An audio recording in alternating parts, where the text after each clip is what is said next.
You are listening to the Horse Radio Network, part of the Equine Network family. What a beautiful day for horses in the morning. You are listening to the #1 horse podcast in the world. Here's your entertaining look at the horse world and the people in it.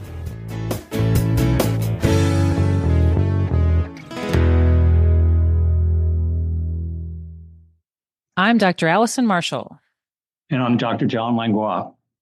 And you are listening to the special monthly Chi University episode of Horses in the Morning on the Horse Radio Network for Tuesday, February 25th. Good morning, Horse World. Welcome to our once-a-month look at traditional Chinese veterinary medicine with the Chi University.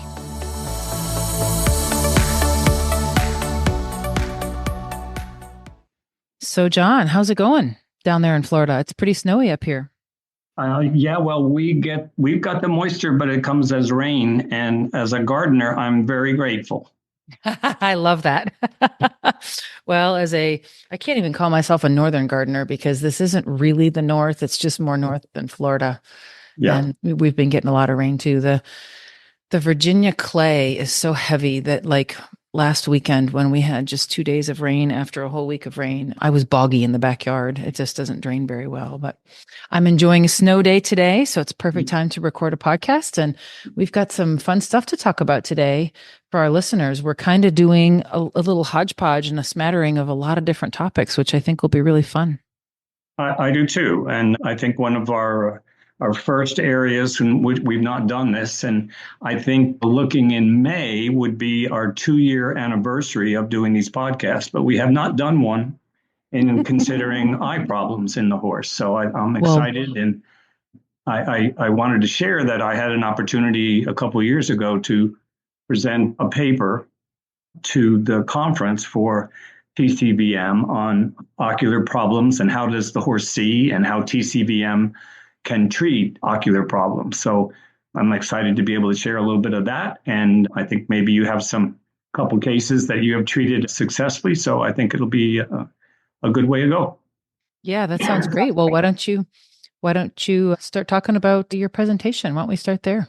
Well, yeah, I mean, I did a lot on how does the horse see? And, we probably won't go into that today. And that's information that's readily available as far as, what range of vision it has and what colors it can see and interpret, and how the position of the head sometimes might create a disadvantage for it to be able to be visual.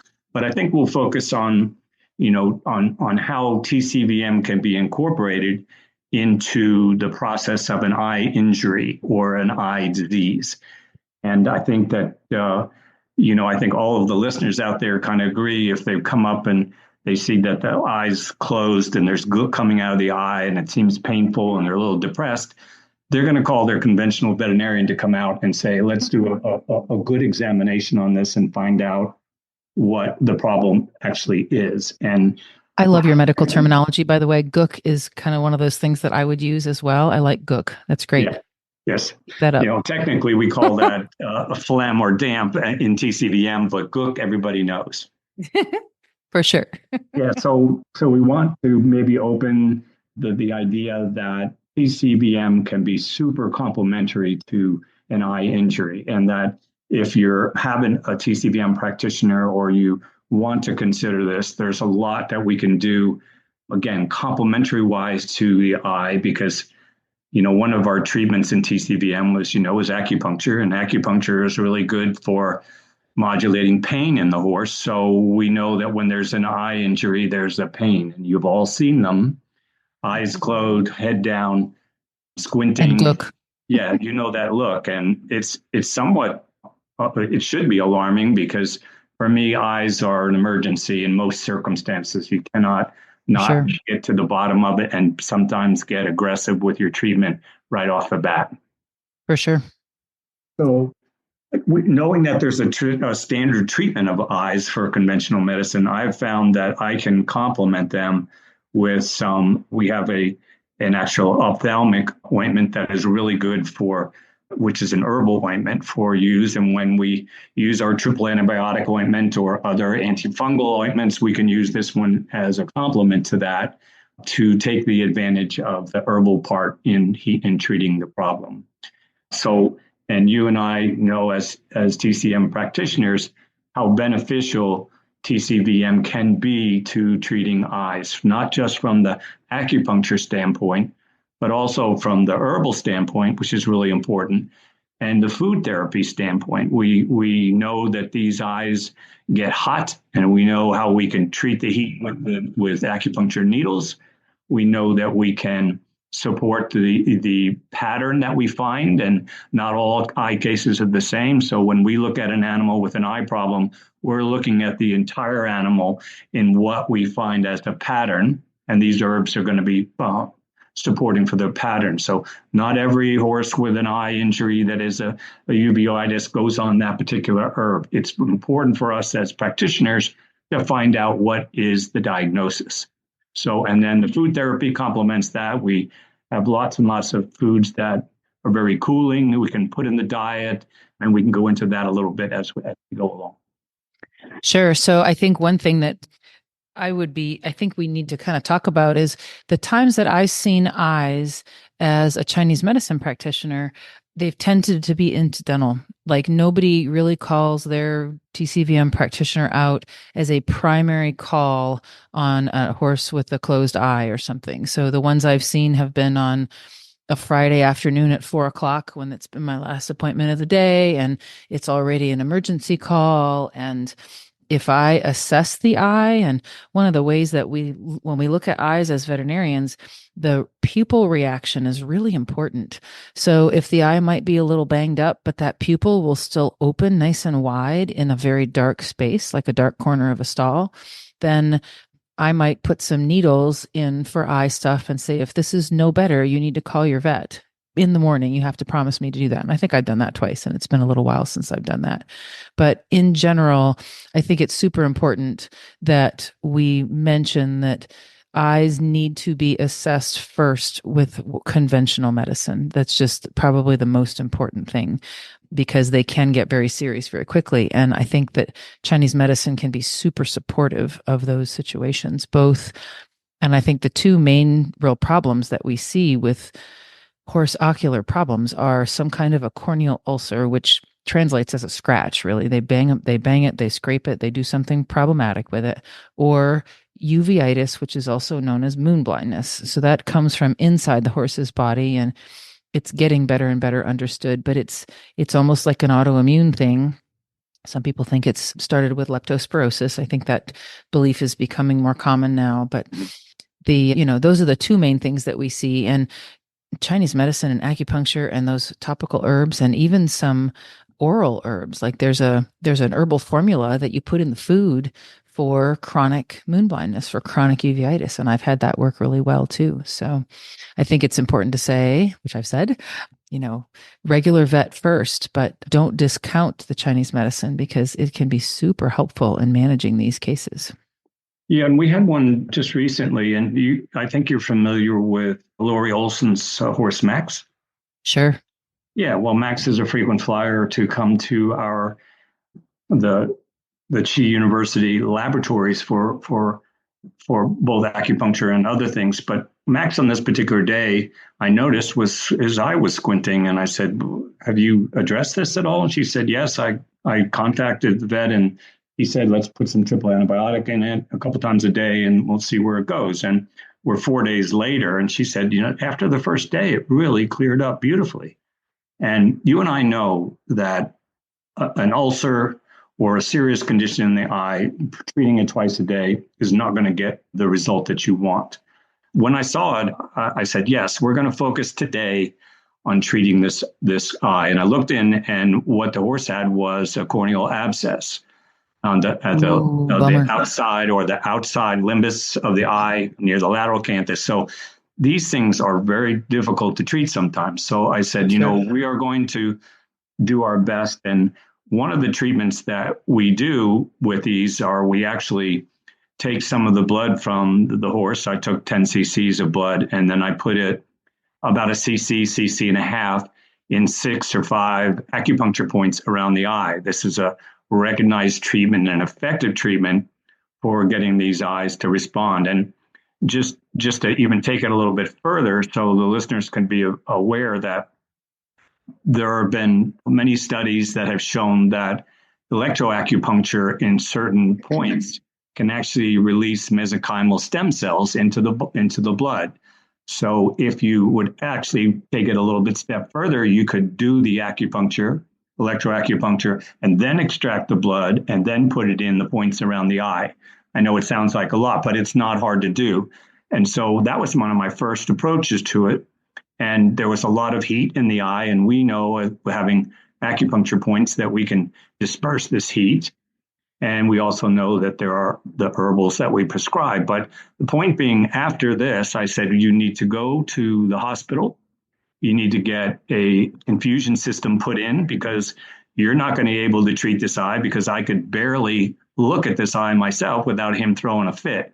And you thinking that you might have to do every 2 hours or 6 times a day is going to be a battle. So I send them right to the hospital, get the treatment system put in. And I talked to her about 5-6 days later after they went to the hospital, began their therapy.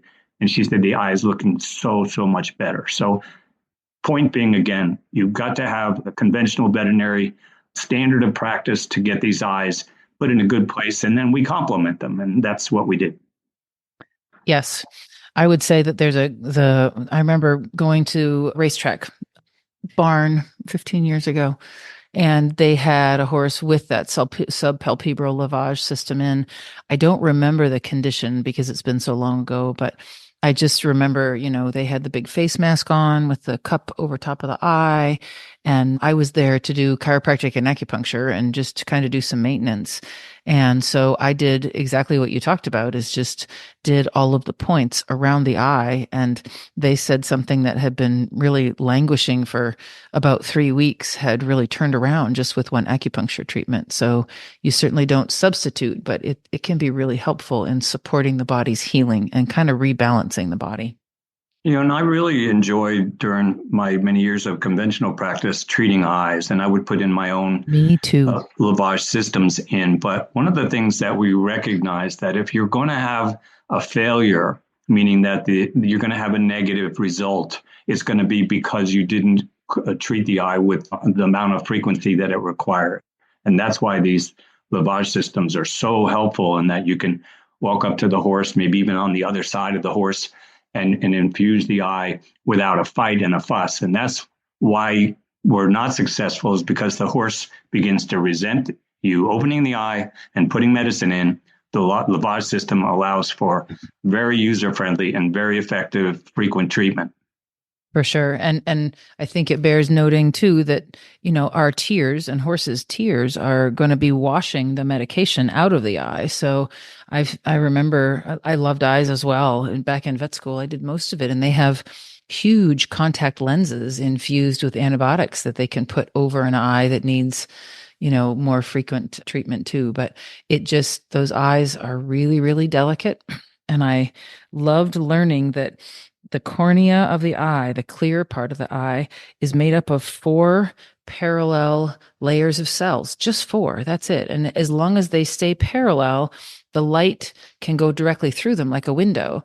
But the minute those cells have any swelling in them or edema or something that we would think about inflammation, it gets between the layers, the fluid does, and it makes it cloudy. So it's a pretty delicate situation. And for all those reasons, we need to, horse eyes go bad very quickly. Yeah. And they definitely need aggressive treatment. One of the things that I do as a TCVM practitioner, if I have an eye and it's like this, the first time they noticed, I will go ahead and stain it, to see if there is a break in those layers of the cornea. And if and I'll use a fluorescein stain. But if I don't see anything and I still have an eye that's red and a little painful, I'll use what's rose bengal, which is another stain, to say, has the cornea just that, the cornea has a kind of a mucus covering over the outside of it. And sometimes as they're rubbed real hard, that mucus layer is removed. And that makes it's almost like their defense for a few further or deeper problems that come from that. So, and if I see that, then I know that I can treat it pretty effectively with TCVM and not have to go into conventional medicine. I can do that pretty easily, and they heal up well. So it depends on, what my diagnosis is, both conventional, if we just have a corneal rub or abrasion, but we haven't penetrated through, those are easy, but we can help them tremendously. Right. And you and I both had, I'm going to shout out to Dr. Dennis Brooks, who's one of the best equine ophthalmologists in the country. And I think you probably studied under him at Florida, although you were like a half a century ahead of me, I think, in school, something like that. No, he was my teacher in school. Absolutely. And, he's associated with a local practice here, a good practice in Ocala. So I have seen him on many cases by referring him there after he left the university. Yep. He was one of the best teachers I had when I was there. I really, really enjoyed learning from him. Yep. Yeah, he did. He really did. And he promoted such a curiosity of eyes that you and I both caught. All right. So with the other thing we wanted to talk about today, are we pretty much done with eyes, do you think? Well, I think so. I think we've just, stressed the importance of it. And in combining a conventional look, it can be tremendously effective. I've had good successes with it. But again, the first thing I want to do is get a conventional diagnosis, and then I want to get a TCVM diagnosis. And if we got both of those right, we should be successful. Absolutely. Absolutely. Some of the other cases that I have seen over the years, and again, my practice is mainly sports medicine, but some of the other things that I've seen are just sort of chronic moon blindness. And it might be that when I'm seeing the horse, it's fairly well controlled, but they know that it rears its ugly head in certain seasons. All of that information, the seasons, all that sort of thing can be plugged into Chinese medicine to actually make a diagnosis more specific. And it sounds crazy, but we can actually turn our needle prescription or decide what points to use based on that. And, the other thing that I see pretty frequently, I think, is that those uveitis situations can occur more commonly in Cushing's horses. So what's super fascinating is, that Chinese medicine puts those things together, that the Cushing's disease is related to liver, and uveitis and eye issues, any eye issues really are related to liver. So it's kind of funny how sometimes things go together in Chinese medicine that don't seem to go together at all in our regular medicine. And it's what makes Chinese medicine a little more specific to some things. And it's a good point. And the recurrent uveitis is like the number one cause of blindness in horses. So, and what we find is recurrent, meaning that it flares its ugly head. We go after it, putting out the fire, and then we go, okay, fine. No, it's not fine. Meaning this is something that could go back. And that's where TCVM has prevention and great way to keep it from, getting its ugly head up again. So that's where I think we can be of great benefit, is say, okay, you have a horse that's a moon blindness horse. He's not going blind yet. He's got a little bit of corneal opacity, but not a lot. And he just got through an active phase. We can put him on, once a month or once every quarter, follow up, keep him in balance, and is less likely that he's going to have another major episode. For sure. And, so I guess we weren't done talking about it, but now we're done. Well, no, and I want to share one thing that, in a lot of the things that I learn from is from what's been done in humans ahead of us. And they do a lot of good studies. And they had one study where they actually put an acupuncture point in bladder 67. You know where that is. And for the people who don't know, it's on the very outside of the hind foot, or on the human, it would be on your pinky toe. You're right. And so what they did was they did acupuncture in a controlled study and found out, and then did a functional MRI and found out that the visual cortex in the brain was hugely stimulated by putting just that one needle in. So when we're talking about helping the horse's eye, we have so many different acupuncture points that, and what you and I realize is that the farther we're out on the limbs, the further our treatment goes. So that point way out there in the back of the foot, goes Right. directly into the eye to treat it. And many of them do like that. And so we appreciate that and understand it. And that's why we become effective with our treatment. Totally agree. I do a lot of leg points, and I think it worries a lot of my acupuncture students, a lot of the vets that come. I just do a lot of foot points and leg points, and I feel like it's super powerful treatment. They're the most powerful. They really are. And so I encourage all my students to use your distal points always.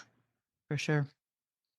So good. Cool. We can venture off a little bit if you want to. And one more thing that, just because we don't talk about it that often, or we do, is thinking about for the food therapy. There are many cooling type foods. I just wanted to list them if we haven't mentioned them before. That celery, cucumber, and watermelon rind and chrysanthemum flowers. You can buy those in herbal shops or in a lot of different ways. There's like 100 different varieties of chrysanthemum flowers. 3 of them are used medicinally, and they're wonderful for eye treatments. In fact, I take a chrysanthemum tea every day, but that's because it has GI benefits, and that's my issues. But just want them to know that if I was incorporating an eye case, I would encourage them to use good, cooling foods to cool that eye down and just help. For sure. For sure. What kind of dosage do you use for chrysanthemums in a horse? Well, I think it's more like in the tablespoons. Okay. A couple tablespoons twice a day is all, and they're wonderful. And I said I have a tea that I have, and a Chinese company makes that tea, and I find it very helpful. I change it up a little bit with a bunch of different things, but the basis is the chrysanthemum tea. Super cool. Love my teas. Yeah, me too. So how about we read some questions now? We've got questions from the Horse Radio Network Auditors Facebook page. So we've had a bunch of the questions like that, and I love them because they bring up a lot of cases and things for us to talk about the applications of Chinese medicine. So, on the one hand, when I went to school, I thought, I'll go and learn the acupuncture points for stifle problems and hock problems and diarrhea. And really, people ask me all the time, well, what's acupuncture good for? Well, actually just about anything in the right circumstance, and not everything works in every patient, but acupuncture works in a lot of patients. So we're going to have a little smattering here of questions based on a bunch of different conditions that I don't think we've talked about yet. So should I read the first one? Sure. So this is from Katie. We've got a couple Katies on here, but this one is an all-star contributor. And her question is, what are some Chinese medicine treatment options for mares in heat? My mare was on Regimate before I bought her, but I didn't want to keep her on it. I bought her in the fall, and she was very steady and calm, although seemed to be in heat a lot. In the spring, she became much more reactive to things around her and sensitive to being touched. Even the softest brush irritated her. She settled down after a few months, and being brushed didn't seem to bother her anymore. But she still seems to be in heat more often than normal. She will never be bred. I'm hoping this spring I can help her be more comfortable. So my first thought is, what are the heat signs? Is she winking and peeing? And you're the reproductive expert, not me, but it sounds like maybe some kind of an irritation or potentially low-grade uterine or vaginal infection, huh? Well, I'm gonna share that possibly, because from a TCVM perspective, you and I would say that this horse has liver qi stagnation. Okay, yes, that means definitely. And so Springtime. We're coming into the spring, right, which is the season of the wood, meaning the wood element is going to come out, and a lot of these mares are wood mares, and they'll express themselves in very irritable ways. And that's for me, something that's going on is a liver problem. And the fact that she's staying in heat more than she should, that's usually a TCVM problem for us as well. We could explain it by doing an ultrasound of her ovaries and looking and see what those look like, and maybe some hormone tests and all that. But I have had such beautiful results treating TCVM for reproductive issues. And I want to just share a little bit, because this is what got me so excited. I actually took a position in Australia doing 6 months of the year working Southern Hemisphere time on brood mares and training horses. And I was up against 5 horses, had 100 mares to breed, 5 horses that had 25 years of barrenness between them. They didn't cycle. Oh my goodness. They didn't cycle. They didn't, certainly didn't produce any children. And so I went to the Complementary Medicine Center at the university in Perth, and I met a veterinarian there, and she cookbooked me 5 points, gave me an electroacupuncture unit, 5 points. And long story, short story, all 5 of those animals, and I did them every week for 6 weeks, all 5 of them got pregnant and all 5 of them foaled. So that's what got me into, I've got to go get the rest of my TCVM education. And that's right where I cool. went. Yeah. That's so cool, John. One more quickie. I'm working on a mare right now that she's 9 now. She at I think 5, she had her first foal. And then they tried to breed her for 3 years in a row. She's at one of the finest clinics in Kentucky, one of the finest veterinarians for reproductive medicine. And she wouldn't cycle in the spring. So this is the opposite of what's going on with Katie's horse. Wouldn't cycle at all. And they would set her up to be breed. She got a follicle and then stop. And so this went on for 3 years, spent a god-awful amount of money treating her. And the veterinarian wrote a letter and said, maybe you should consider TCVM because I'm wiping my hands. I can't do it. We've done it. And right now I've got her after 7 treatments. She is on her way to Kentucky, cycling beautifully, and I'm hoping we will make a baby. So for Katie, the Chinese medicine approach to your horse's problem is going to be really, really helpful. And you've got to work with the idea that her liver is not happy. And that's what's causing her to be so irritable when you brush her. And that's what I would do. Certainly, you should have a conventional examination to say that there's nothing going on pathologically with the uterus or the ovaries. But I'm telling you, that one is a perfect idea that TCVM could help. Yeah. And my recollection of all that is that a horse that is winking and peeing a lot that's because potentially they have some irritation back in there from some sort of a low-grade infection. So if they do what they call suck wind, or if they've been in heat and somehow gotten an infection in their uterus, that's one of the ways that the body deals with it, is that it's sort of constantly irritated. And so she constantly feels like she's in heat. So it's important to rule that out. But the springtime, as you're talking about, is the active time for the liver. And it's also like the time that horses get super grouchy. So, or super up, let's put it that way. And so we think about our horses being like frisky in the spring and all that sort of thing. And that is just to put it simply, it's the liver time of year. So it sounds like most of her situations and being touched is like, hypersensitivity in the springtime could be attributed to liver. So there's a bunch of different approaches. There's also some Chinese herbs that I'm sure you've used more than I have, John, to keep them from coming into heat. I had a really good friend of mine that had a barrel horse mare that I just adored. We shared a birthday. Like we had a thing going, and that little mare had all of the checks and balances, and had the repro specialist. We've got a wonderful repro specialist in our area, had him look at her and, signed off on there's nothing wrong with her. Her heat cycles were very dramatic and she discharged a lot and peed a lot. So we put her on a formula of Chinese medicine that was heat stopping formula, and it didn't stop her heats. It just fancy name. Right. I know. I love it when Dr. Shea does that to help us dullards figure out what to use these herbs for. But I agree. It really was helpful in her situation. She was very earthy. She was not a woody mare. So right. And the one that I mentioned earlier with the mare that had 3 years of not being able to treat, when I first looked at her eyes, the sclera around her eyes was yellow. And that said to me, well, there's got to be a liver issue. And I went to put an acupuncture needle in, and she about killed me. So yep. I guess what I put her on? Liver happy. Right. And so one of the things that I would be hesitant to do with Katie's horse is to say, okay, put her on stop heat formula. Absolutely. We need to be on an understanding of what the pattern is. If it's liver qi stagnation, that means her liver is not happy and it's yuck, it's just backed up, then we know the formula that can work there.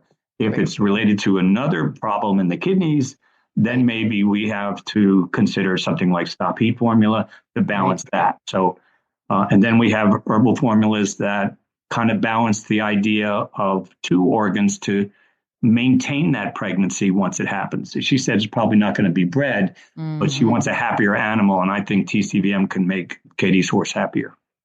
Well, and sometimes, as you really pointed out, that you clear one pattern and there might have been something underlying. So there might have been some sort of that she's irritated by her heats and she's had an accumulation of problems such that now we have liver qi stagnation, which is the TCVM version of just trapped irritability in our bodies. There's a lot more behind it, but for our listeners, it's just that they believe that our emotions can actually get trapped in our tissues.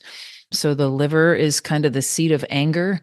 No surprise, the heart is the seat of joy. And you can have too much joy, which I have found out in my life. I'm honored to have had too much joy in my life. It's been really fun. But, our spleen is what takes on sympathy, which means like over compassion. You can over compassion yourself, and the spleen, stomach, the digestive tract goes out of whack. So certainly, lung is the source of grief and the kidneys are the source of fear. So when we see those emotions in animals, and Katie's talking about grouchiness in her horse at the liver time of year, it kind of fits perfectly. So it's really fun as Chinese medicine practitioners that we can treat the mind-body connection so much better than Western medicine addresses it. I just don't think Western medicine, I knew nothing about what to do with that when I was a regular veterinarian. So. Yeah, and Katie, you need to stop giving vodka and orange juice. That's not going to help. Oh, wait a minute. Did she say she was drinking that? No. But case in point, I said, but Katie, you can look into your horse's eyes and maybe lift up the lids a little bit, and I'll bet you'll see some redness. And that redness is probably coming up from, again, that liver not being happy. Yep, for sure. Well, should we do another question? Very good. I'll let you pick.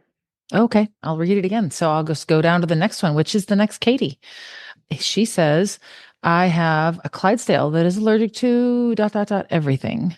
Grass, most varieties, lots of trees, insects, weeds. I have allergy test results and will post them if needed. He suffers from chronic scratches, which for those of you who don't know that term, I know it as like a pastern dermatitis or chronic oozy, red, ulcerated skin down in the pastern area. And certainly with a Clydesdale, those feathers will exacerbate that dermatitis. We've shaved, oiled, sulfured, did immunotherapy shots for a year that were made specifically for him. He is in light work, usually an easy keeper, has good health, good feet. Is there something holistic that I can try? And I've got lots to say about that, but you want to give it a swing? No, you go ahead first. I'm going to follow your lead. I have actually... surprisingly, I've treated a lot of skin, and I love how life brings us along. And so when I started Chinese medicine in 2005, I really thought I'd just do horses because I wanted to be a mom to my kids, and I was trying to be the best small animal practitioner I could be, but I'm not a very good one, I don't think. So I intended to just do horses, and because I was in small animal practice, wanting to get back to what I loved, I included about 20% dogs in the first 9 years of my TCVM practice. And oh my gosh, did that teach me about skin problems? Sure. So I had a lot of veterinarians in the Richmond area that were referring me skin cases that I'd never heard of before, but it was just because primarily herbs and changing food to rebalance the body. So our food therapy that we always talk about really helped. So, Katie, I can tell you that the chronic scratches and all of that, it is, how do I say this? It is a tricky situation because we kind of have to stay on those things from Chinese medicine. So you'd have to find a person in your area that was good with tongue and pulses and good with herbology. You can absolutely treat those things with needles. And my first few horse cases, I did do some needles, even though they were referred to me by another acupuncturist in the area who did not do herbs. We did some needles to begin with.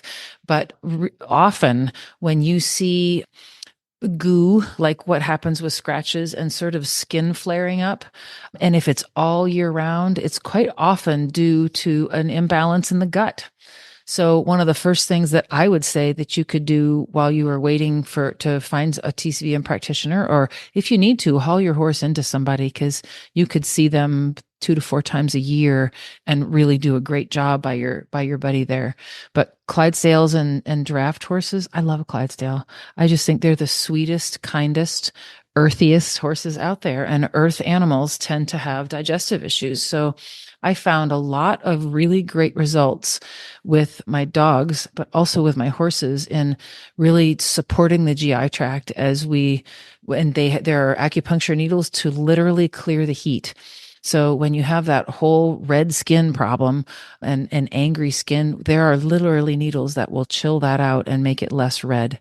So finding someone that can kind of walk that balance with you and get you started. But I can tell you that it's real doable. And I'll add one more thing there, not to be anti-conventional medicine, but our allergy shots do a couple different things to the immune system. And certainly in some animals they work, but they are a constant barrage of whatever these things are that this horse is reacting to. And they can really make them flare.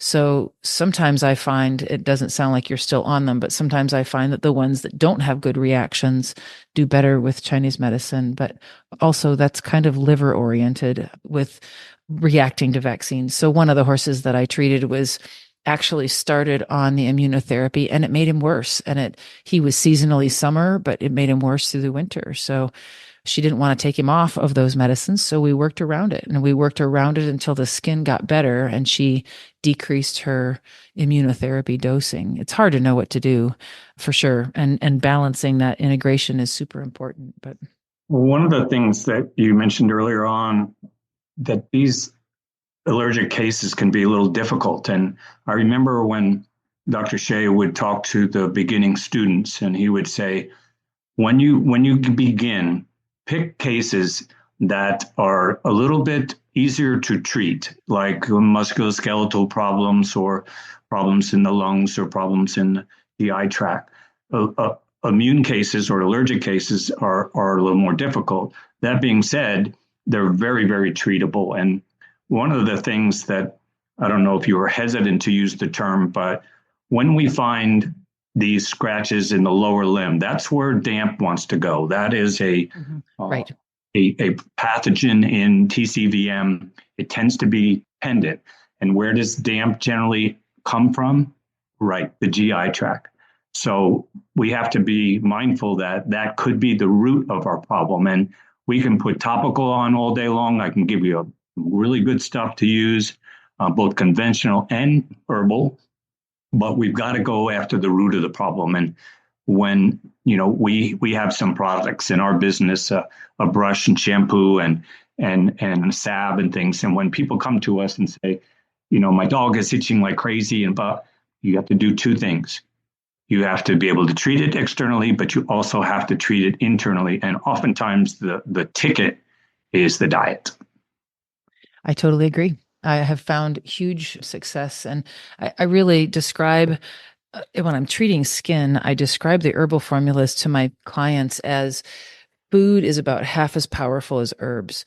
So if I can hit the nail on the head with some supportive herbs or some cooling herbs, that horse that had the allergy shots, I used an herbal, I'm going to mention it, I guess, but I use an herbal to support nurturing the skin, but I also used a really powerful herb. I'll say it fast so nobody knows what it is. Langdan Qigong. Mm-hmm. And oh my gosh, we used it for a month, and that's all it took to chill that skin out. But you have to be very careful with that. And that's why one of the reasons John talks about having some experience with the tongue and pulse diagnosis and the herbs and what you're looking at and that sort of thing, because that's a super powerful herb. And when you use the herbals long-term and the real powerful ones, you have to make sure you don't throw the body out of balance in the other direction. But It is, I love being an earthy person myself. I love the saying that if you don't know where to start with the body, you start in the middle. And if you put your hands in the middle of your body, that's right on your gut. So a lot of times the gut is really helpful in rebalancing. And I find with my skin cases that really it all stems from the gut and a non-functioning gut. Yep. And that, like that herb that you mentioned is a very powerful one for purging the heat and so on in the body. Yep. And oftentimes, if you've got scratches going on consistently in the horse, there's heat in that body, and you've got to get it out. And I say we're very effective at that.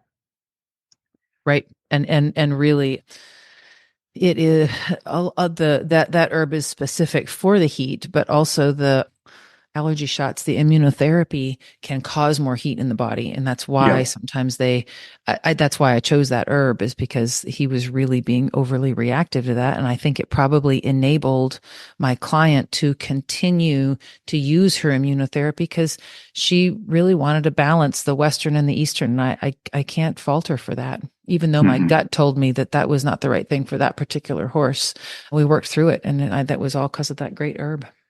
So Katie, as my dad would say, keep the faith. There's a good way to approach this, such that you can deal with the root of the problem. Because if you just keep putting out the fire, meaning you treat it as a symptom, then it's going to continue to come back, and you'll get frustrated. So find yourself a good TCVM practitioner that understands how to treat these in a good way, and I think you'll find that. Holistically, you'll be successful. And I know we're needing to wrap up with time, but I'm going to read one more question because it kind of relates to what we're talking about. And this is from an all-star contributor named Melanie. She says, how do you decide when to bring in a TCVM doc? I have a horse who is NQR. I love that. Not quite right. And has been through the ringer with sports medicine vet with treatments that have helped tremendously, but they wear off and I'm unsure of where to go now. And the bottom line is the older I get, the more I realize that you don't know anything until you try. And that is with Western or the conventional medicine. That's with TCVM. And a lot of times the integration is a really strong approach. So I would just offer, Melanie, that you've done your due diligence with that. And now's the time to call someone that does Chinese medicine. And I don't know what your horse's issues are. If they're lameness, when you talk about sports medicine vet, I would be thinking lameness, but there's a bunch of different herbs for arthritic change. There's herbs for arthritis that's specifically in the joints, in the limbs. If we know that there's a problem down there, there's great help with cervical herbs. Really, really, the cervical herbal options are wonderful for helping neck pain, which can often be a very subtle source of lameness that, we do some things and it goes away and then it comes back. So it's a tough call. That's the bottom line. It's a tough call. Yeah, and Allison, you appreciate the idea that so many times, and I'm finding it as I'm maturing in my practice, many of my calls are from situations where conventional medicine hasn't given them all that they want. There's benefits, but it just doesn't do it. They want to have a better outcome. So we see a lot of that, and I can't tell you how many times I've had clients that have said, we go ahead and we inject the hocks and the stifles, every 6 months, and the horse kind of seems to be doing pretty good by that. Well, after maybe 3 months of treatment, meaning 4 or 5 treatments, I've had many of them for years go without any further injections. Why? They don't need it. There's no pathology in those joints. They're all looking good, but that's a ritual that they go. And yes, you might get some benefits, certainly, if there's some inflammation there. But I can't tell you how many we've helped by getting them off of that program of having to use injections. Yes, sometimes I think they're necessary, and I'll go way along with them. But I, as you know, and I know, we love musculoskeletal conditions. We can do so much benefit with the combination of our herbal, our Tuina massage, our food therapy, and acupuncture. So bring them on. We love them. They're exciting for us to treat because I get a call down the line and says, thank you enough, how much better my horse is doing. Right. No doubt. I just saw, this was Tuesday morning. I just saw a little 10-year-old that we think is a Morgan, that they are pretty sure was an Amish carriage horse and had a very sad story in between. So it was a little bit more of a rescue situation, but going over her body, she was, and that was another NQR. She was just not quite right. And she wasn't lame. You'd watch her jog, but she didn't look great. So just going over her body with the medical manipulation, chiropractic, whatever you want to call it. I do a lot of myofascial release, and I was thrilled with walking away from her after working on her. And I did acupuncture, I did everything. And I believe, because of how I've handled parts of my practice, I guess, that acupuncture alone is super great at releasing fascial tension. I can just do needles and come back and feel the horses, and so much of their restrictions are released just with needles. So I do think they're complementary, but I think there's an overlap as well. So I think even if there's fascial restriction, that little mare, they thought pulled a muscle in her hind leg. And the sad situation was that she was tied to a tree for like a year and a half with someone who wasn't very well in the mind. It sounds like meant well, but didn't do well. And so, the right side of her neck, like C3, 4, and 5, was super tight and elicited the weird behavior that she had been exhibiting. So we kind of diagnosed it that way. And you just never know till you try.